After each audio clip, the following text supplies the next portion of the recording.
Hi, I'm Gary from organicweb.com.au and I'm a Mailchimp partner.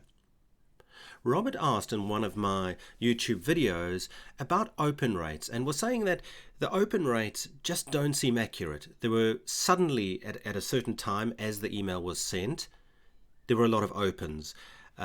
Some people that hadn't opened for a while suddenly appeared to be opening. Robert had contacted these people. They had said they hadn't opened and so on. So I thought I'd make a quick video about it to explain open rates in Mailchimp or in any email system really, and understand why they're not entirely accurate. So yes, open rates are not 100% accurate at all. I like to say they're roughly 80% accurate, but of course that can vary. But I'll go into it. And the next thing is, please, if you like this video, please subscribe. It just helps me to know that people, what videos they do or don't like and so on. First of all, I'm going to just go across to Firefox in this case, and this is obviously an email where the images haven't loaded. Just to say that we as the sender cannot control this. We cannot control images loading. This is set by the recipient themselves. This is important because when we send an email from Mailchimp or almost all other email service providers, whether that's Campaign Monitor, Constant Contact, Aweber, etc., when we send an email, the only real way that Mailchimp in this instance can determine whether the email was opened is whether an image was actually opened or loaded. So when we send an email from Mailchimp, Mailchimp sends a tiny little transparent pixel, an image, a little GIF image I think it is, or PNG, I'm not too sure. And attached to that image is a unique tracking link. So when that image loads, it tells Mailchimp in that case that the email has been opened. So if, as in this case, if images are not on, in other words, they're turned off, they aren't loading, Mailchimp can't tell whether that email has itself been opened. Just can't.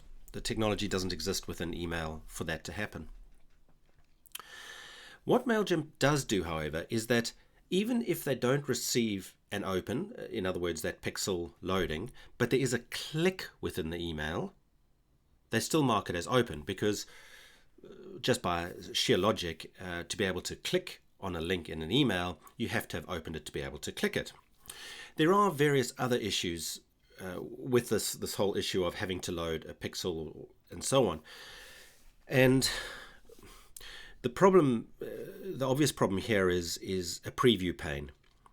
Outlook and many browsers, many email browsers have preview panes. Now, some, when the preview is shown, the email preview is shown, it loads the images and it reports that then as an open to Mailchimp. Conversely, some don't report that. So open rates are very inaccurate. One other thing to mention here is some spam filters, and in this case this is Spam Assassin, one of the very, very popular spam filters that companies use, and they have various plugins, and I'll just read this. So this plugin, if it's active, fetches web pages linked to in messages. So because Mailchimp, even if there isn't an open of the email itself, they look at the links and say, okay, by sheer logic, if you've clicked a link, it has to have resulted in open.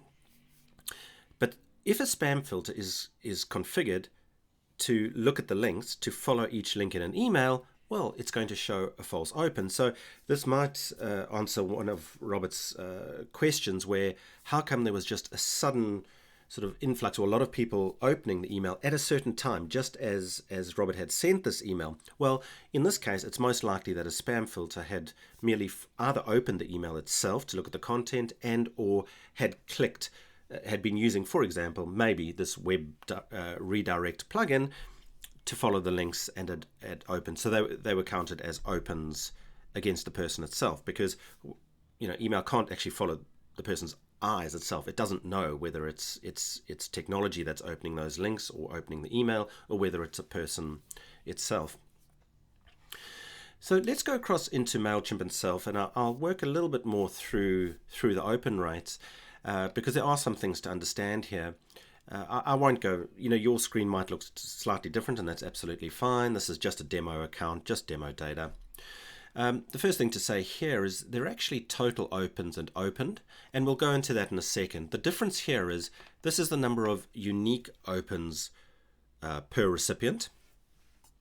And this here is the total number of opens per recipient, because a recipient might open multiple times on their phone, on their tablet, and so on. And we'll go into this a little bit more. So going down the page, subscribers with most opens, this can get interesting. So I'm going to click View More, and this is a very small data set. Yours will be bigger, but it'll make the point. And if I just sort on opens, we can see that some people have more than one open here.